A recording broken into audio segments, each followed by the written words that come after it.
cultura es un motor fenomenal. Además, genera trabajo, genera desarrollo, nos proyecta al mundo. Como un mundo por descubrir, y por desarrollar y por activar.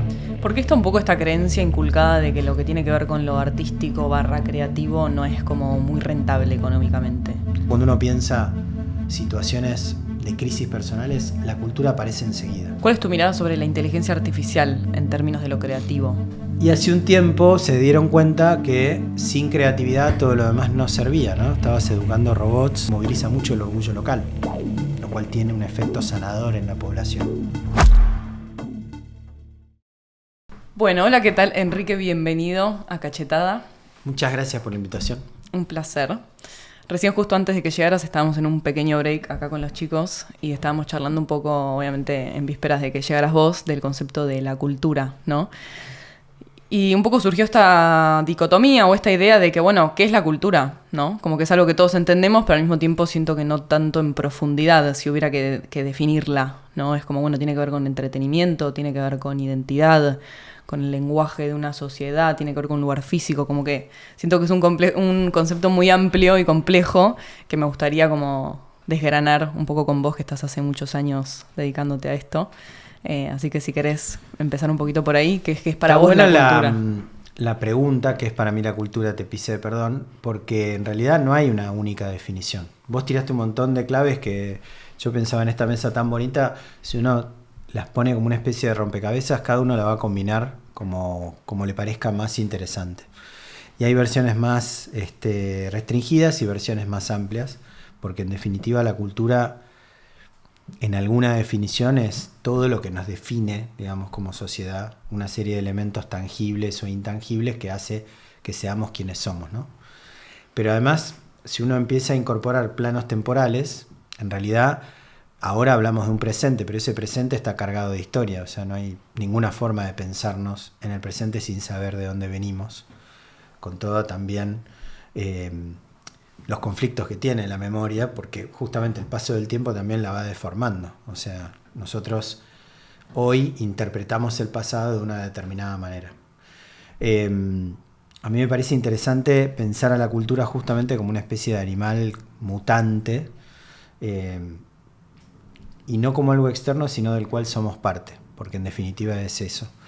Y a la vez es una especie de antorcha que nos pasamos de generación en generación, y al cual cada generación le va agregando su color, su toque, etc. Pero en definitiva, si querés, las dos grandes dimensiones sobre las cuales uno trabaja en cultura es la dimensión simbólica, el valor intrínseco de la cultura, esa capacidad que tiene para emocionarnos, que es muy difícil de traducir y sobre todo es imposible de medir el valor de la cultura en términos simbólicos, porque depende para cada una de las personas cómo va a ser, no sé, estar en la oscuridad de una sala viendo una obra de teatro y emocionarte con eso, o frente a una pintura en un museo o en un recital. Y después tiene otras dimensiones, entre las cuales el valor económico aparece también muy fuerte, y en mi caso, yo, digamos, a lo largo de mi recorrido profesional, vengo trabajando tanto en la gestión cultural como, sobre todo, en el campo de las industrias culturales y creativas, la economía creativa, que este paquete, si querés, sí tiene que ver con el valor económico de la cultura, que no niega el valor simbólico, todo lo contrario, pero que no le tiene miedo a pensar ese valor económico, a cómo la cultura además genera trabajo, genera desarrollo, nos proyecta al mundo. Y yo, insisto, más allá de haber trabajado durante muchos años en distintas responsabilidades vinculadas a la gestión cultural, me dedico puntualmente a pensar este campo de las industrias creativas como un campo fértil desde la cual crecer, desarrollarnos.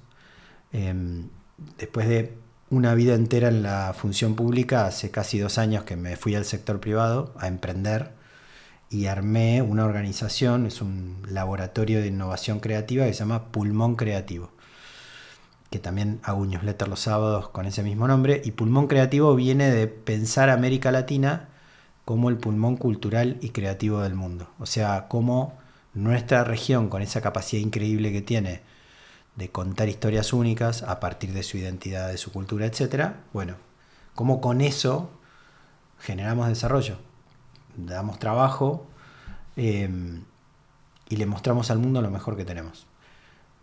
Cuento eso porque cierra de alguna manera en lo que a mí en lo personal me moviliza con respecto al sector, más allá del valor simbólico, que sin ser artista, porque no lo soy, siempre lo miré con mucha admiración, ¿no?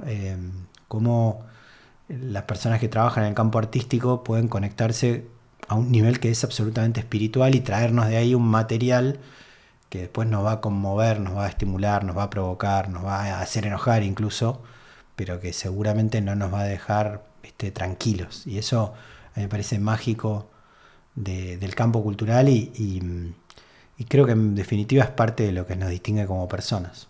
Una respuesta larguísima. Me encantan las respuestas larguísimas, para eso estamos.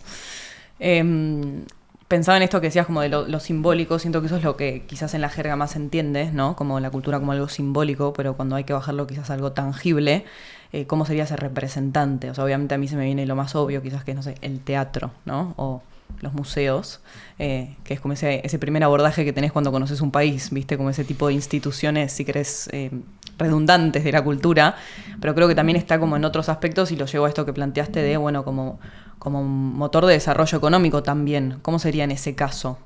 Sí, antes de entrar a lo económico, incluso en lo simbólico, es tan amplio como vos quieras, porque incluso la forma en la que un país, un pueblo, una región vive sus costumbres, su gastronomía, sus fiestas populares, incluso, no sé, en Argentina la forma en la que nos juntamos con amigos, comemos un asado, nos saludamos con un beso, todo eso es parte de nuestra cultura y es diferente a la de otros países, ni mejor ni peor, es distinta.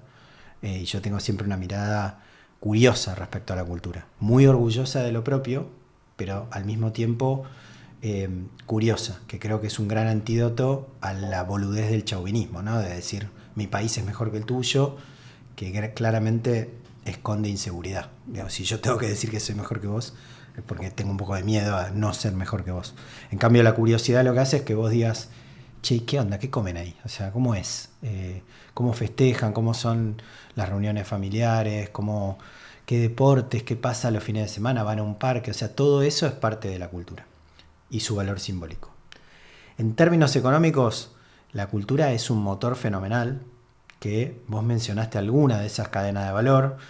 Te puedo mencionar también la industria audiovisual, la industria de la música, la industria editorial, la moda, el diseño, las artes escénicas, las artes visuales y un montón de derivadas que por ahí no son industrias culturales sino creativas, es decir, que se alejan un poco de ese primer valor simbólico pero son parte de la creatividad.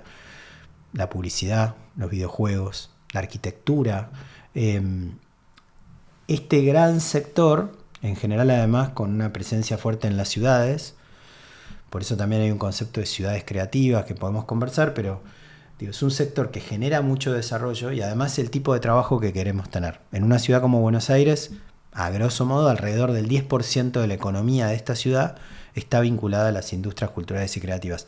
Esto que estamos haciendo, el streaming, el podcasting, digamos, es decir, la evolución de los medios, con tantos cambios que ha habido y la aparición de nuevas audiencias, etcétera, es también parte de ese mismo fenómeno, ¿no?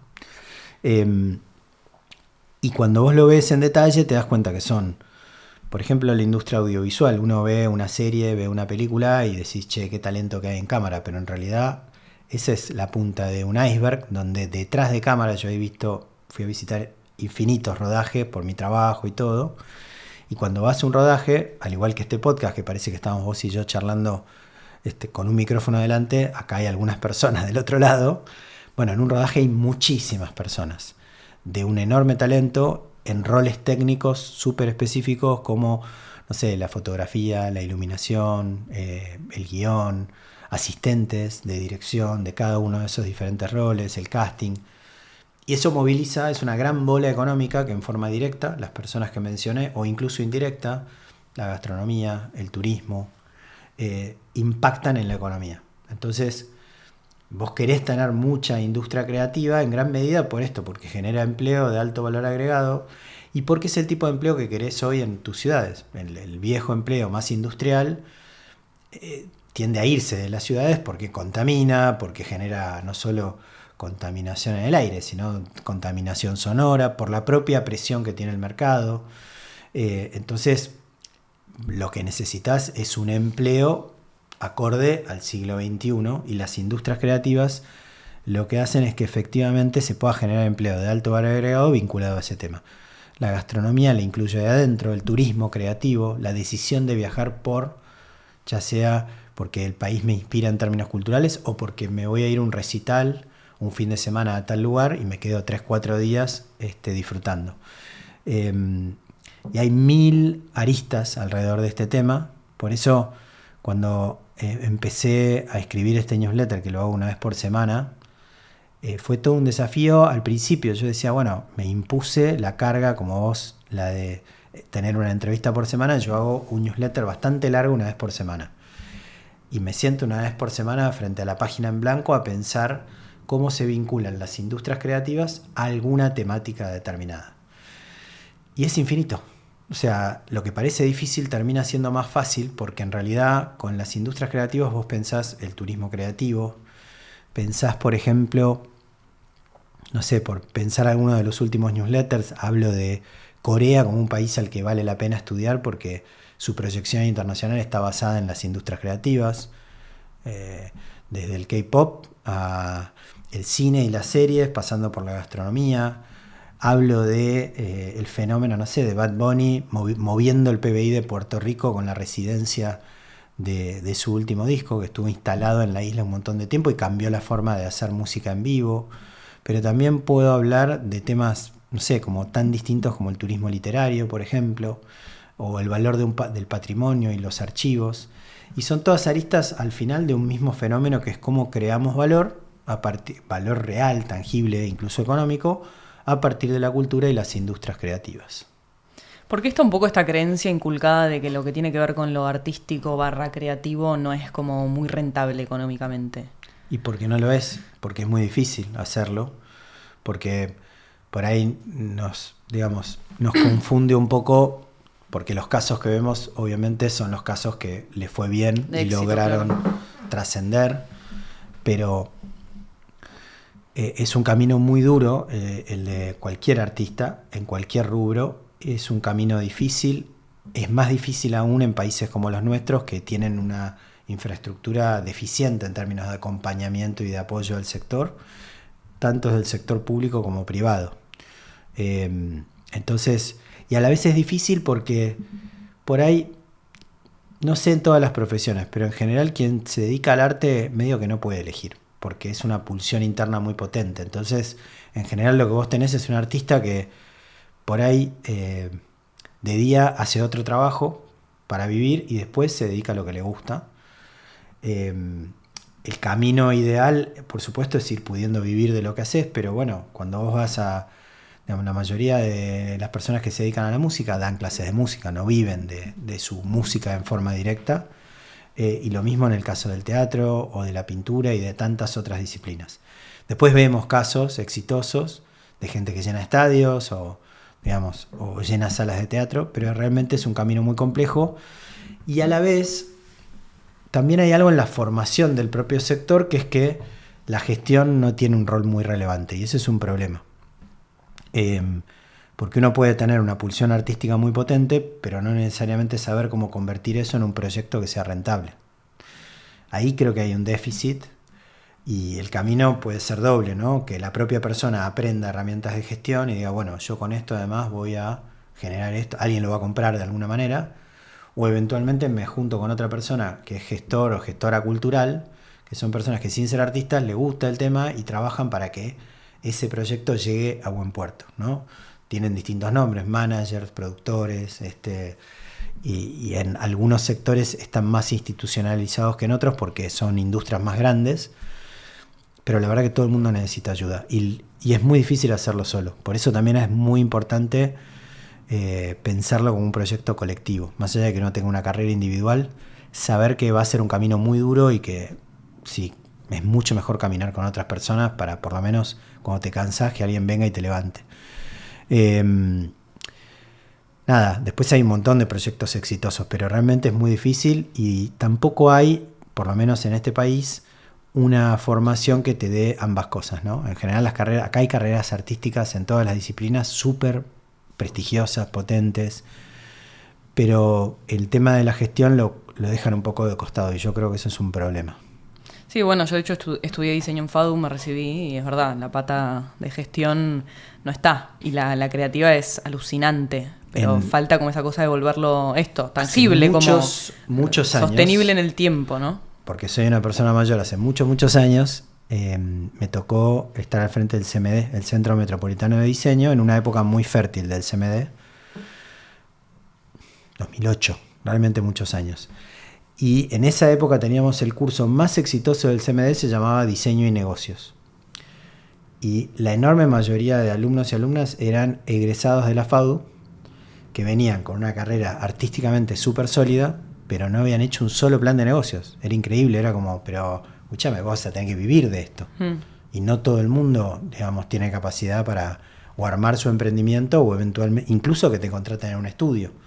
Entonces, creo que ahí hay un déficit importante en la mayoría de las carreras que tienen alguna raíz artística. Y bueno, el camino, además de ojalá transformar la educación, es autodidacta, ¿no? Ir a buscar distintas formas de vincularse. Por eso yo siempre me pensé como un puente conectando diferentes mundos que muchas veces son difíciles de acercar, porque cuando vos le hablas del mercado a alguien que viene del mundo del arte, ya para la guardia, ¿viste? Como que entonces mi laburo fue y sigue siendo el de traductor, junto con un gran equipo del cual aprendí muchísimo a lo largo de los años. Pero viste que el mensaje, si digamos la gente le presta mucha atención más que al contenido, a la forma primero. Entonces tenés que tener cuidado con cómo llega ese mensaje, porque si no la gente se pone muy a la defensiva y el mensaje nunca llega.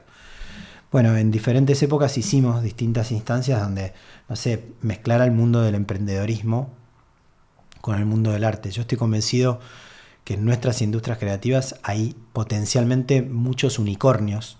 Hablo del mundo high-tech, pero no necesariamente las personas que están acá creando tienen esa capacidad para escalar un proyecto, conseguirse inversores ángeles, ir a estas competencias internacionales, etcétera, ¿no? Y un poco ese es el recorrido. O sea, lo que de alguna manera une mi propósito, tanto en la función pública como ahora, tiene que ver con eso, ayudar a que esas cosas pasen.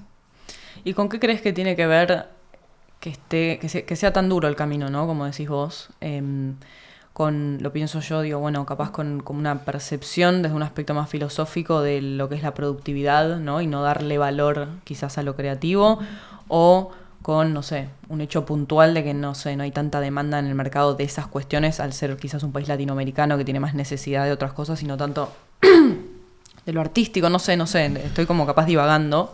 ¿Cuál es tu análisis de por qué se hace tan duro? Yo creo que las oportunidades están, el camino va a ser duro en Argentina para ser artista como para hacer cualquier otra cosa, digo, es un país complejo que lamentablemente tiene problemas estructurales gigantescos.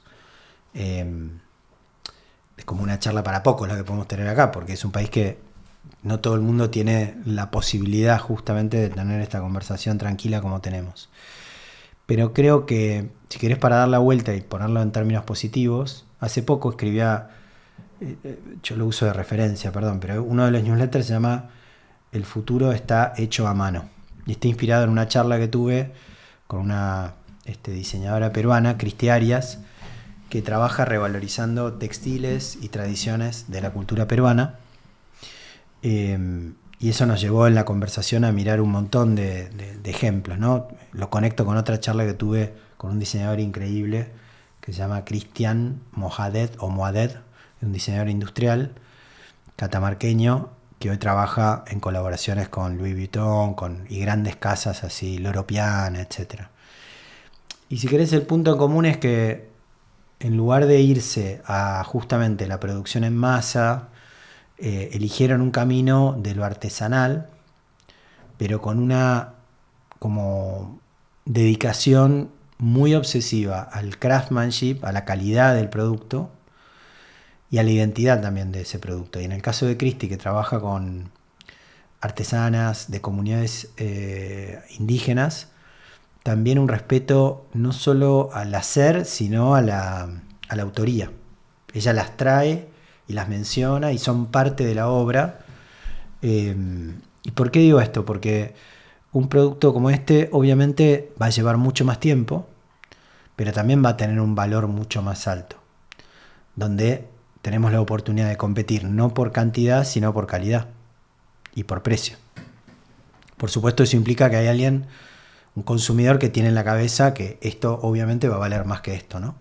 Pero me parece que ahí puntualmente hay una oportunidad. Y no solamente para productos de altísimo valor agregado. En realidad, en el centro de toda industria creativa lo que hay es una buena historia para contar, que es lo que te distingue de cualquier otra cosa. Entonces, lo que hay que preguntarse es qué es lo que me hace original, qué es lo que me hace único, cómo puedo mi propia historia volcarla en un producto, en un servicio, en una propuesta que conecte emocionalmente con quien está del otro lado. Ahí me parece que hay una clave exitosa, ¿no? Y después hay que darle y darle, o sea, es un laburo de muchísimas horas, difícil, de muchas veces decir, che, estoy haciendo, o sea, porque estoy haciendo acá, ¿entendés? ¿Por qué no me voy a...? Y bueno, realmente, lamentablemente, no todo el mundo llega, pero cuando vos estudiás los que sí pudieron hacerlo, en general te encontrás con eso, con una dedicación, 90% sudor, básicamente, pero sobre todo una idea en términos culturales de algo genuino, de algo que es auténtico, que no se puede copiar y que es lo que nos distingue. Y a escala, eso es lo que está pasando en todas las industrias creativas. En la vieja globalización parecía que todos íbamos a tener, no sé, el mismo Starbucks, el mismo McDonald's. Y hoy en realidad lo que se valora es lo que te hace diferente. Hasta, no sé, la serie de Netflix. ¿Entendés? ¿Por qué puede tener éxito una serie como El Eternauta? Pues es como bastante raro, es una historieta de los 60, está bien, está hecha a día de hoy, pero los pibes juegan al truco, hablan en argentino. Y viaja porque el interés que nos genera justamente es ese. Es una historia global que te interpela de cualquier manera. Hoy además más actual que nunca, porque está todo el mundo con una mirada apocalíptica. Parece que nos van a invadir en cualquier momento desde algún lado. Pero contada desde nuestro punto de vista particular, ¿no? Y ahí me parece que hay una clave interesante sobre hacia dónde van las industrias creativas. Pensaba recién, yo estuve hace unos años de viaje en el sudeste asiático y venía a hacer como gira por varios países, a mi criterio, muy ricos culturalmente, como son, no sé, Tailandia, Indonesia, Vietnam, Malasia. Y llegué a Singapur y casi me muero de la angustia. Fue como... Y no sé ni cómo explicarlo hoy en términos específicos, pero sí me pasó eso de decir... Era casi como ver simbólicamente un pizarrón en blanco, como no hay, y no lo puedo definir qué es eso que en hechos concretos, ¿no? Que me generaba esa sensación. Pero sí creo que es algo que se siente, ¿no? Y se percibe cuando visitas un lugar, si te moviliza, ¿no?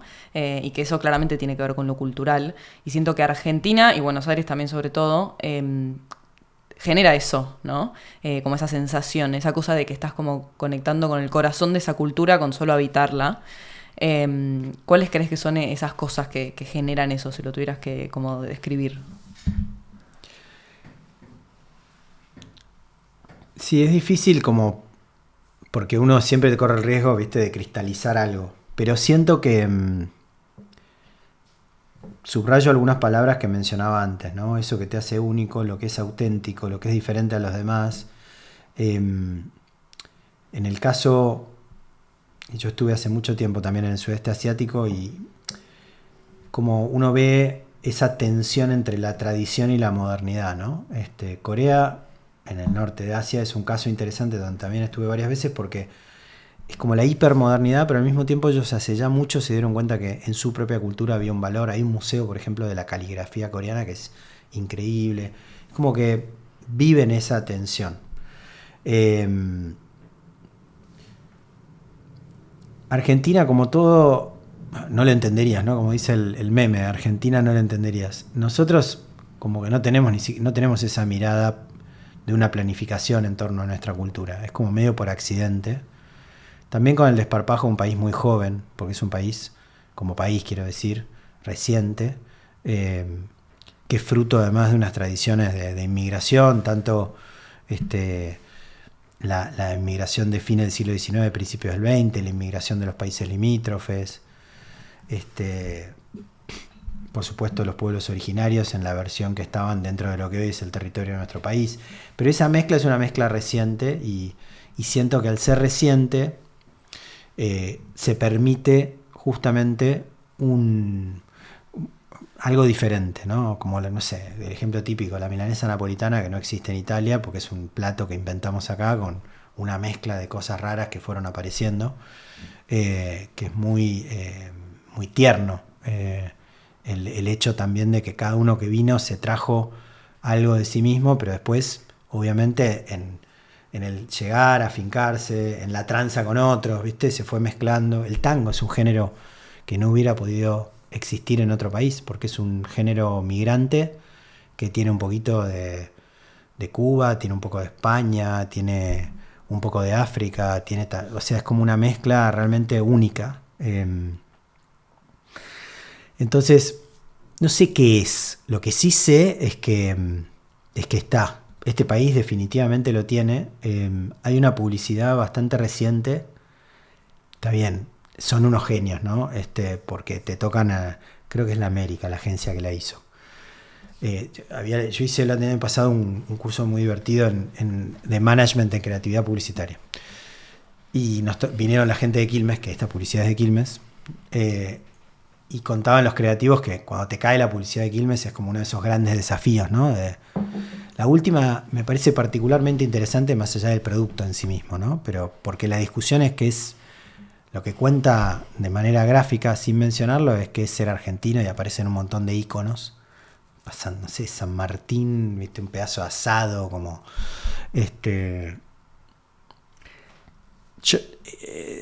viste, como, bueno, no importa, son todas citas de internet, de ex ahora. Si te defino, te limito. O sea, como yo veo difícil definir eso. Lo que sí creo es que la pregunta vale la pena. Y no solo en términos más colectivos, sino sobre todo la pregunta individual. Individual, digo, uno va bajando de lo mega colectivo a lo más individual, pero en el medio hay un montón de colectivos posibles. Porque tu identidad es la de tu familia, es la de tu comunidad de interés, la del grupo de amigos, la de tu cuadra, la de tu barrio. Hay características que son absolutamente únicas y yo siento que es ahí, en un laburo de antropología urbana o social, si querés, donde uno se tiene que ir de excursión para ir a encontrarse con esos elementos, ponerlos arriba de la mesa y después darle la forma que vos quieras, que va a ser tu forma, ¿no? Que de vuelta, cuando uno ve el teatro independiente de esta ciudad, es único en el mundo. Como fenómeno de producción cultural, por cómo se hace, pero también por los contenidos que tiene. La música, ahora el boom de la música urbana en sus distintos formatos, el streaming, que yo siento que es parte de la cultura, o sea, no hay canales de streaming en otros países como hay acá. Eso es muy argentino. Y tiene que ver con la forma en la que nos vinculamos entre nosotros, ¿no? Digo, para ir de un punto a otro y tocando temas que me parece que son muy nuestros. Entonces, nada, y al mismo tiempo, yo tengo la suerte de haber caminado Argentina entera, casi todo el país, muchas veces. Es como que recién empezamos en términos de oportunidad real para generar desarrollo a partir de nuestra cultura y nuestras industrias creativas. ¿Por qué sentís eso? Porque hablamos de todo esto que hablamos, termina teniendo una mirada muy porteñocéntrica, o si querés urbana, te vas un poquito a Córdoba, Rosario, Mendoza, Mar del Plata, y hasta ahí, y aún estos otros grandes centros urbanos tienen todavía una escena por explotar tremenda. Y ni hablar del resto. Yo visité muchas de las grandes fiestas culturales, populares que hay en Argentina. No tienen nada que envidiarle a nada, al Carnaval de Venecia o a cualquier otro gran evento internacional. Vas a la fiesta del chamamé en Corrientes, que estuve como 5 veces, es alucinante. El chamamé, por suerte, fue reconocido como género, como patrimonio inmaterial de la humanidad por la UNESCO. Es un género único que comparten varios países porque es del litoral. Pero en Corrientes lo vivís de una manera única, ¿no? Vas ahí al estadio Tránsito Cocomarola, se llama el anfiteatro. Llegan las familias con unas heladeras así gigantes temprano y están hasta toda la noche, hasta la madrugada, escuchando chamamé. A diferencia de otros grandes festivales, el escenario principal tiene 2 grandes escenarios a los costados y cualquiera que quiera se sube a bailar. Mientras está el artista en el escenario, hay parejas bailando a la misma altura. Y hay de todo, gente muy mayor, gente muy chica, como muy producida, menos producida. En una ciudad como Corrientes que tiene el río delante, que tenés, o sea, es como... Y te vas a los carnavales del norte argentino, a donde se desentierra el diablo, en la quebrada de Humahuaca, por ejemplo, o la Chaya en La Rioja, o bueno, cualquier otra expresión cultural que tiene este país, en su versión, si querés, más tradicional, pero también en su versión contemporánea. Y es como un mundo por descubrir, y por desarrollar y por activar. Argentina en materia de turismo está muy lejos ni siquiera de los grandes países del mundo, de otros países de la región. Y el turista lo que busca es eso. Entonces, al mismo tiempo activar desde ese lugar también te moviliza mucho el orgullo local, lo cual tiene un efecto sanador en la población.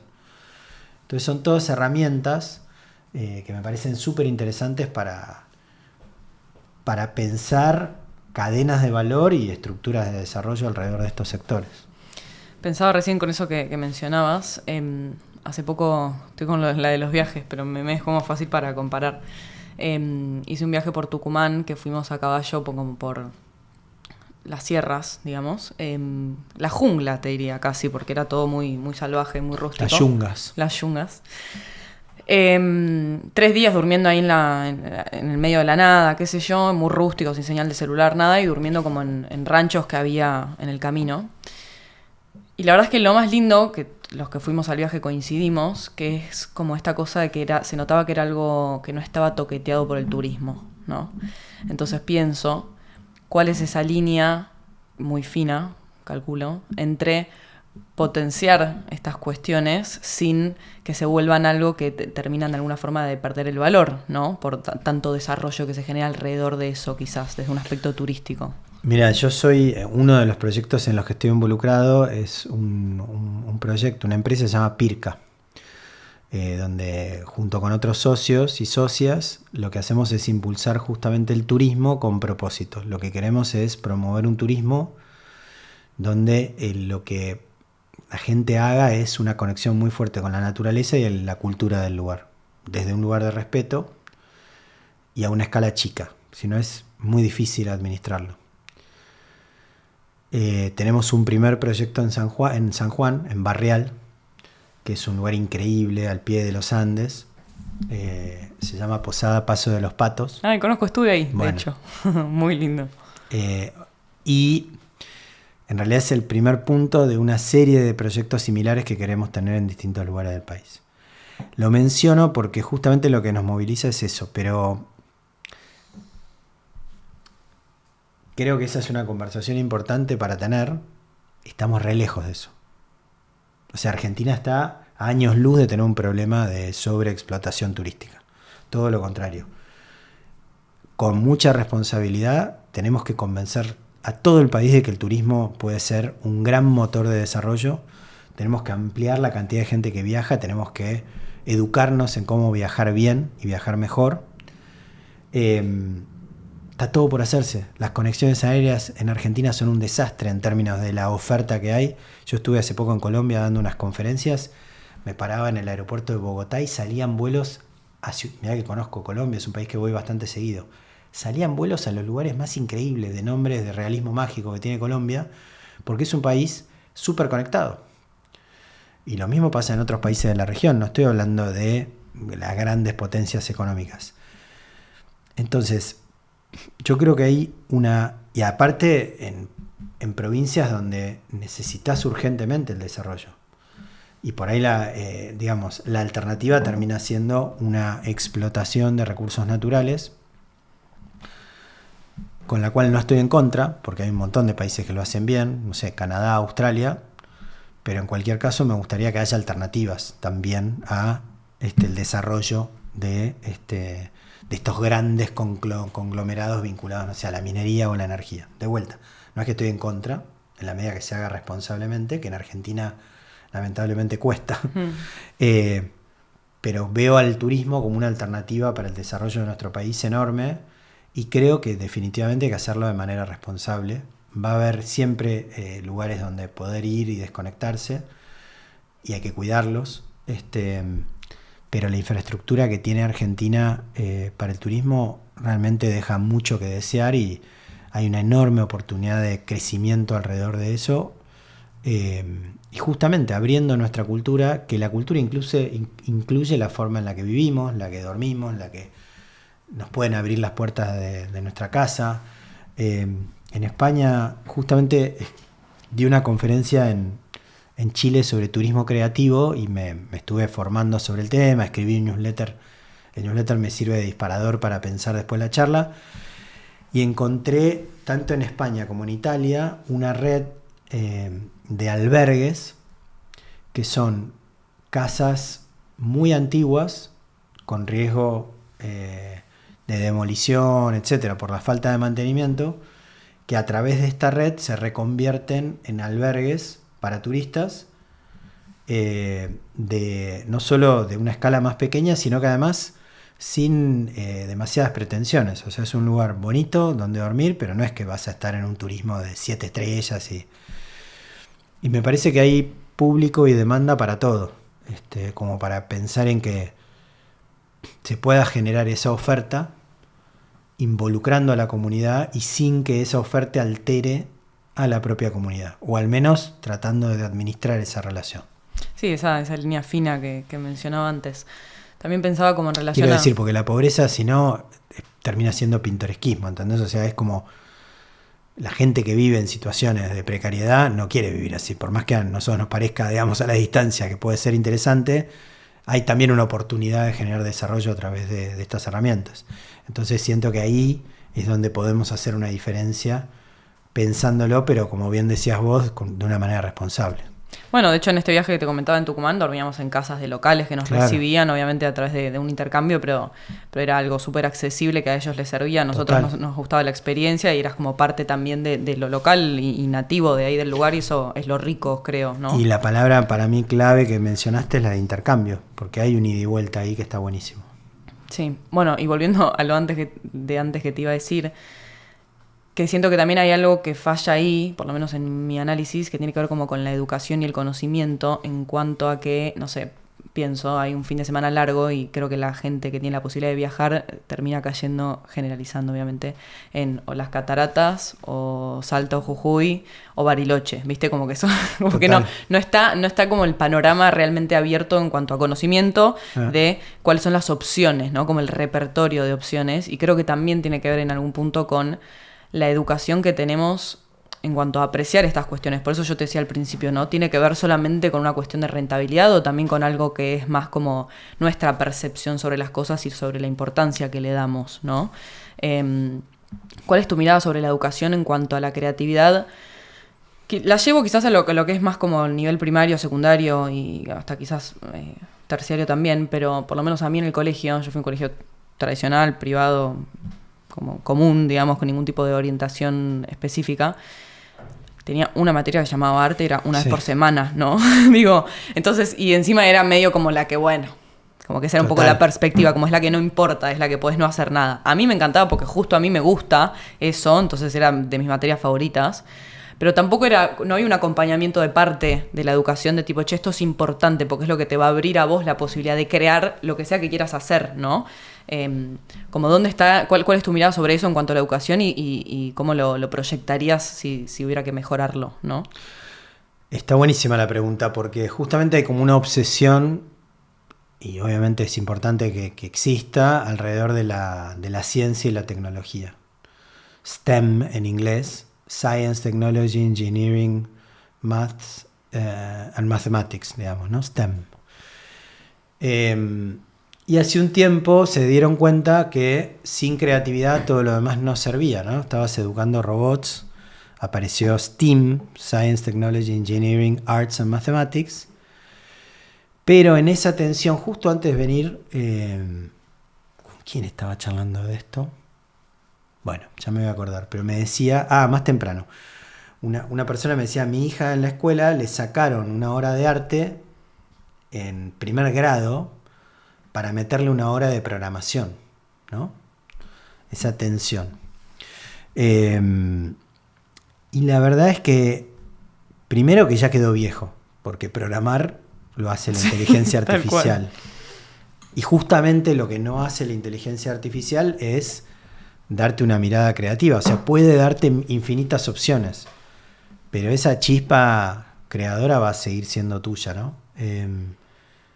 A mí me toca muy de cerca, nos toca en casa, porque nuestras hijas, yo tengo una de 9 y una de 6, y después de varias vueltas, hoy están yendo a una escuela Waldorf, que es una pedagogía basada en la antroposofía, donde el arte y el trabajo manual son la base de la pedagogía. Y al principio implica un salto de fe importante porque parece que no aprenden nada, porque están haciendo carpintería, o están tejiendo, o están en clases de arte. Yo estoy más convencido que nunca que ese u otros caminos similares, no digo que esa sea la pedagogía, y además en Argentina es una educación solamente privada, la que no hay una oferta pública de pedagogía antroposófica, lamentablemente, con lo cual no es accesible a todo el mundo. En Alemania, que es de donde origina esta pedagogía, la mayoría se educa en este sistema, o hay una, no sé si la mayoría, pero un porcentaje importante. Y bueno, estoy más convencido que nunca. De hecho, es una discusión en casa con hijas pequeñas, todo el tema del celular. Al ir a una escuela como esta hay menos tensión porque no está alrededor, pero vivís rodeado justamente de estímulos que no son los de la creatividad en términos más amplios, ¿no? Que es el juego libre, que es la posibilidad de equivocarte y volver a empezar, y que no haya una forma de hacer las cosas bien. No existe pintar un cuadro bien, digamos. Es tu interpretación de las cosas, más, menos, digo, a alguna gente le llega, a otros no. Es lindo, feo el impresionismo. Es una palabra que no existe, ¿entendés? Rompieron el arte, lo volvieron a armar, y lo mismo con tantos otros géneros. Entonces, nada, me parece que es un debate clave.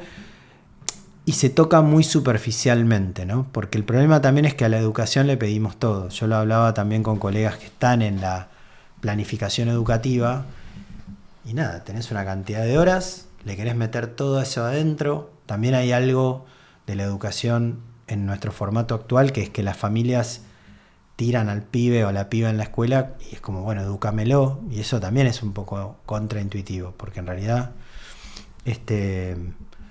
nada, hay un proverbio africano que a mí me gusta mucho que dice: hace falta un pueblo entero para educar a un niño. Como que es una responsabilidad compartida, ¿viste? Lo digo como si estuviera en esa, y después tengo el mismo problema de agenda, de tiempo que implica la crianza, etc. Pero siento que sí, que es por ahí. Y yo confío cada vez más en que, teniendo esa base, después todo lo demás va a venir. Pero sin esa base ya arrancás medio manco del vamos, ¿viste? Como más estructurado, con menos posibilidad para equivocarte, para darte permisos, etcétera. Así que creo que es clave esa discusión en el campo educativo. Sí, incluso también llevado, si querés, más a lo corporativo, ¿no? Como las grandes empresas partieron de una idea creativa que era buena. Después, obviamente, la subieron sostener en el tiempo y potenciarla, como decís vos, ¿no? El sudor que hace que después llegues. Pero la semilla parte como de esto, de la creatividad, de la expansión en cuanto a poder pensar algo que a otros les sirva y que haya un intercambio y que a vos también te sirva y te permita crecer. Parte del laburo que hacemos ya en lo que es la consultora, trabajando con empresas, es justamente, tenemos un laboratorio de innovación, pero donde el insumo son personas del campo de las industrias creativas, que nunca trabajaron con las empresas, pero que justamente traen una mirada muy fresca, porque vienen del campo del arte o del mundo audiovisual o de la música, con una metodología. No es que vienen así a tirar fruta, sino a trabajar con una metodología, pero desde un punto de vista muy innovador, y es increíble lo que pasa en ese contexto. Increíble. Bueno, es que justamente por eso te iba a preguntar cómo es para vos que acompañas estos procesos, ¿no? ¿Cómo es tu experiencia en ese sentido? Y ya te digo, para mí hay algo de, vuelvo a la idea de puente, ¿no? Yo tengo, por mi trabajo y también por mucho vínculo con el sector, todos los días estoy en contacto con una escritora, con un músico, con alguien que trabaja en el mundo audiovisual o incluso con el dueño de un bar o lo que sea. Son proyectos increíbles. Eh, de hecho, una vez por semana también tengo un ciclo de entrevistas que se llama Baikal Creativo, en Baikal, que ya hace ya un tiempo que es gratuito. Eh, no sé, ahí estuvo Claudio Piñeiro, Marcos Carnevale. Viene gente que es muy grosa en lo que hace. Y todo ese proyecto yo lo estoy orientando a pensar qué lecciones podemos extraer de ese recorrido creativo que en realidad pueden servirle a cualquier empresa o incluso emprendimiento, ¿no? Y ahí empiezan a aparecer, ¿viste? Como algunas ya las repasamos a lo largo de esta conversación, elementos que tiene el sector que uno puede usar. Por ejemplo, esta capacidad de contar historias. Por ejemplo, la posibilidad de construir comunidad alrededor de un proyecto, ¿no? Por ejemplo, la posibilidad de co-crear la historia con las personas con las que estás interactuando. Hay un montón de elementos que son interesantes y que me parecen relevantes a la hora de pensar después cualquier desafío que pueda tener una empresa. Yo estoy buscando como esa fórmula de conexión. Por un lado, para darle oportunidades a este sector, que finalmente es lo que me moviliza, generarle oportunidades fuera de su ámbito, de su zona de confort, a artistas y a gente del mundo de las industrias creativas, pero además porque estoy convencido que esta gente tiene mucho para enseñarle a los sectores más tradicionales. Lo que estoy todo el tiempo viendo es cómo hago esa traducción para que funcione y que funcione en un ida y vuelta. Me gusta eso. Te quería hacer una pregunta también, corriente un poco de lo que venimos hablando. ¿Cuál es tu mirada sobre la inteligencia artificial? Como, bueno, no sé si lo ves como una herramienta o como qué, en términos de lo creativo, ¿no? A mí me parece fascinante. O sea, me agarró en un momento en el cual yo estaba en transición, saliendo de mi laburo, donde tenía mucha gente a cargo, tenía la posibilidad de pedir cosas, digo, y que alguien se ocupara, ¿viste? Como, no sé, equipos que trabajaban en un proyecto, venían, me contaban cómo venía, a la nada, estar en casa, ¿viste? Solo. Y ahí me hice fan. Hace ya 2 años, de hecho estoy suscripto, o sea, pago las versiones pagas de 3, 4 variantes porque uso ChatGPT para una, Gemini, Perplexity, hasta Veo3, que es la plataforma de Google para hacer videos. Yo, por definición, soy una persona curiosa y cuando sale algo, más que miedo, digo, ¿y esto qué es? ¿Para qué sirve? ¿Qué puedo hacer con esto? Me gusta interactuar, me gusta probar distintas cosas. Ahora, fin de año, como imposible, pero durante el año mantuve bastante una disciplina de dedicar algunas horas en la semana a probar una herramienta nueva. Me ayuda mucho en el día a día para todo lo que hago. Por supuesto que con una guía mía, no sé, el newsletter que escribo lo podría escribir cualquiera, no. La información suelta sí, pero la mirada particular de tantos años de trabajar en el sector, de decir, acá hay algo, subrayarlo, mandar después a hacer la búsqueda, la investigación profunda, que vuelva y que de 20 cosas una sea la interesante, retrabajarla, etcétera. Pero bueno, no sé, los carruseles de Instagram los hago con Canva, que tiene también inteligencia artificial adentro. Los videos los hago con CapCut. Y yo era un analfabeto en esas herramientas porque antes tenía un equipo de redes que se ocupaba, ¿viste? Y nada, de golpe dije, bueno, tengo que aprender a usar esto. Que es algo de las nuevas generaciones como más habitual, pero en mi generación no estaba. Cuando vos le preguntás a un productor musical hoy de 20 años cómo aprendió, en qué escuela, te dice tutoriales de YouTube. O sea, como, ¿cómo se hace esto? Ir a hacerlo, probar. Y creo que esa es un poco para mí es la actitud con la cual hay que encarar el tema de la inteligencia artificial. Porque discutirla en términos de luditas, ¿viste? Los luditas que eran los que estaban en contra en el siglo XIX en Inglaterra, eran los que estaban en contra de la maquinaria agrícola. y rompían máquinas, porque sentían que había algo de lo tradicional, de la persona empujando el arado, que se perdía. Y sí, lamentablemente sí, esa persona tiene que reconvertirse de alguna manera y hay que tener una sensibilidad muy particular por eso, porque no es automático que alguien que empuja un arado termine siendo después el que administra la máquina. Probablemente no, porque viene gente que está capacitada, que después usa esa máquina agrícola o máquina de tejer, digo, lo que había en el siglo XIX a hoy. En el medio se quedó mucha gente. El que trabajaba de desollinador o más recientemente el ascensorista no tiene más trabajo. Y no es algo para pasar así de largo. Hay que pensar qué pasa con esas personas y cómo... hay miles de experimentos. Bueno, también ahí está como la resiliencia de cada uno, ¿no? Digo, no, sin ir al caso puntual, sino como quizás no verla como el enemigo, sino como una invitación a repensar. Por eso te digo, yo estaría haciendo capacitaciones masivas, claro. Por supuesto que tiene que haber gente que la esté pensando, no es mi caso, digo, porque no me da la cabeza para eso, pero gente que se dedica desde la filosofía a cuestionarla, a decirnos cuidado con esto, y tiene que estar eso. No es que bienvenida, abrís la tecnología es neutra, es buena y mala. Haces una vacuna y haces la bomba atómica con la tecnología. Haces las dos cosas. Yo tengo una mirada más iluminista, por ahí no es muy actual, en el sentido de que creo en el progreso humano, creo en el ingenio humano y nuestra capacidad de mejorar. A la vez, abrís el diario y bueno, me cuestiono un poco esas mismas creencias, pero a la larga siento que es el propio ingenio humano el que llegó a este desarrollo y tenemos que saber usarlo para el bien, para el desarrollo individual, pero sobre todo colectivo. Y parte de eso implica meternos a fondo, usarla y que cada uno vea cómo puede mejorar lo que hace a partir de la herramienta, ¿no? Es una mirada, si querés, un poco naif, sí, pero bueno. No, yo pienso bastante similar a vos, sí, igual, volviendo quizás a lo que habíamos hablado al principio, ¿no? De que me habías puesto de ejemplo a dos diseñadores de acá que triunfaron afuera en marcas grandes y qué sé yo, que un poco lo que aportaban era esa cosa, si querés, más autóctona y que diferencia de lo que hay en cuanto a lo masivo, ¿no? Y capaz la inteligencia artificial usada sin, no sé qué palabra usar, si es propósito, conciencia, intención, tiende quizás a uniformar un poco todo, ¿no? Bueno, pero ahí está la oportunidad. Claro.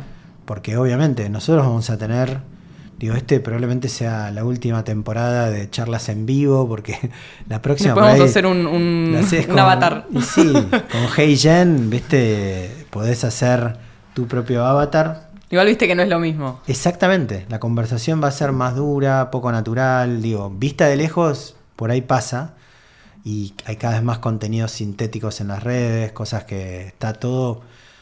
Por eso va a tender en los dos extremos, en el medio hay un montón de espacio, pero en los dos extremos a una saturación como de mega basureros digitales de contenido ridículo, y en el otro extremo a la revalorización del vínculo personal, cara a cara, a la desconexión o conexión, digamos.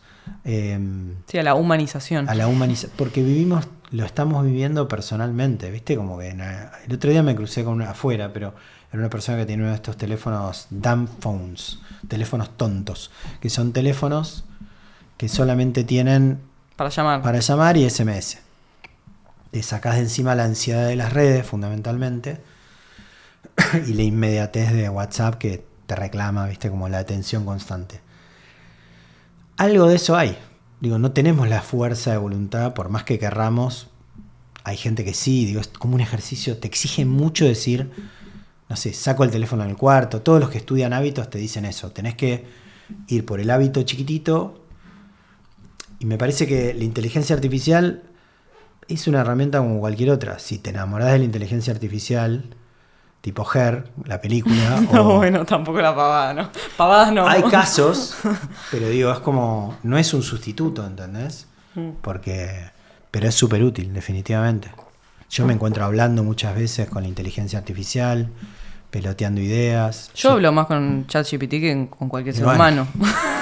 No sé si es un problema, sí. Pero te juro, de que me despierto hasta que me voy a dormir, claro. Más o menos. Pero sí, creo que tiene más que ver con desde dónde, ¿no? Total. Bueno, para ir cerrando, sí me gustaría, si querés, que nos compartas de tu vasta experiencia, una visión o algo en relación a esto de que veníamos hablando como de la creatividad y la cultura como motor de desarrollo.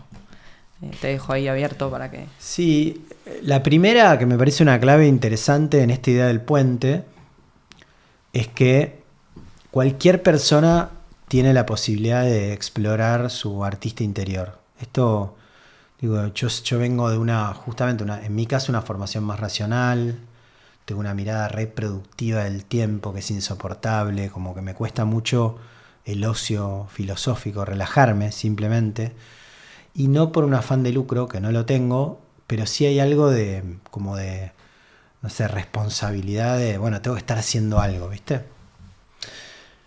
Que me contrapone a lo que hace falta para disponerte a la creación artística, que justamente es espacio, tiempo, oxígeno.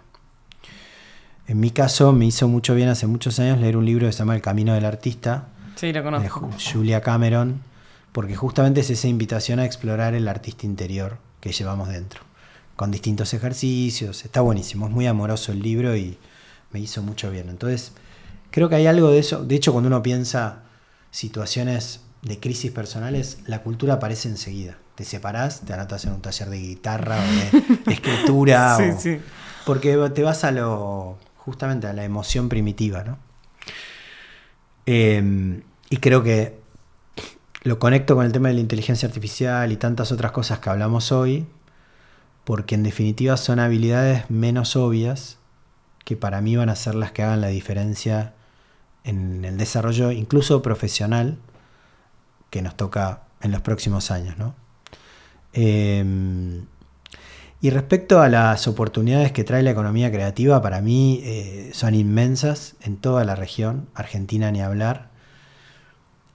Creo que si logramos como conectar, hay un proyecto que yo tengo hace tiempo que es como un radar de proyectos con potencial de crecimiento en el mundo de la economía creativa, para ver si puedo generarles algún acceso al financiamiento para ayudar a escalarlos.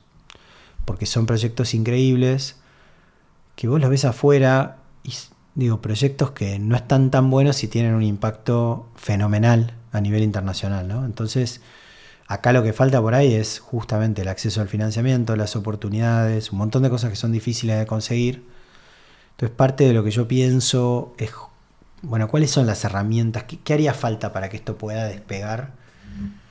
Pero en definitiva, creo que hay una invitación a mirar esa creatividad que tenemos alrededor, tanto en proyectos creativos como en proyectos no creativos que la pueden usar como un insumo para hacer una diferencia.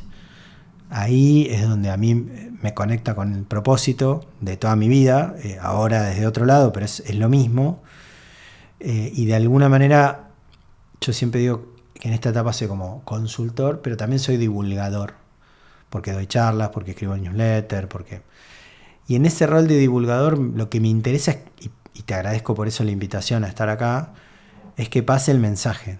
Y el mensaje es: levantá la cabeza, mirá alrededor y vas a ver un montón de propuestas culturales o vinculadas a las industrias culturales y creativas que tienen una potencia fenomenal, que pueden ser incluso un buen negocio, que pueden ayudar a generar desarrollo, pero que también te pueden ayudar en términos muy personales. O sea, ni hablar si vivís en alguna de nuestras ciudades. Buenos Aires es la mejor ciudad del mundo, o sea, en términos de su oferta cultural, creativa. No existe una ciudad como esta donde en cada cuadra tenés la oportunidad de encontrar un teatro independiente, una sala de música, una galería de arte. Vivimos de una manera muy intensa la cultura en esta ciudad y creo que en cualquier recorrido formativo vale la pena vincularse al tema. Yo tengo amigos que viven, no sé, en un country y siempre les digo, ustedes viven en un desierto cultural, o sea, no pasa nada ahí, o sea, no entiendo cómo, por dónde pasa el estímulo. Está bien, se juntan con amigos a comer un asado y siempre el mismo asado, pero se están perdiendo la oportunidad de estar en Florencia en el Renacimiento, ¿entendés? Porque estabas viviendo, no sé, en algún otro lado y ahí está pasando todo, y eso es lo que pasa en esta ciudad. Bueno, me encantó, Enrique, muchas gracias. Muchas gracias a vos por la charla. invitación. Un placer.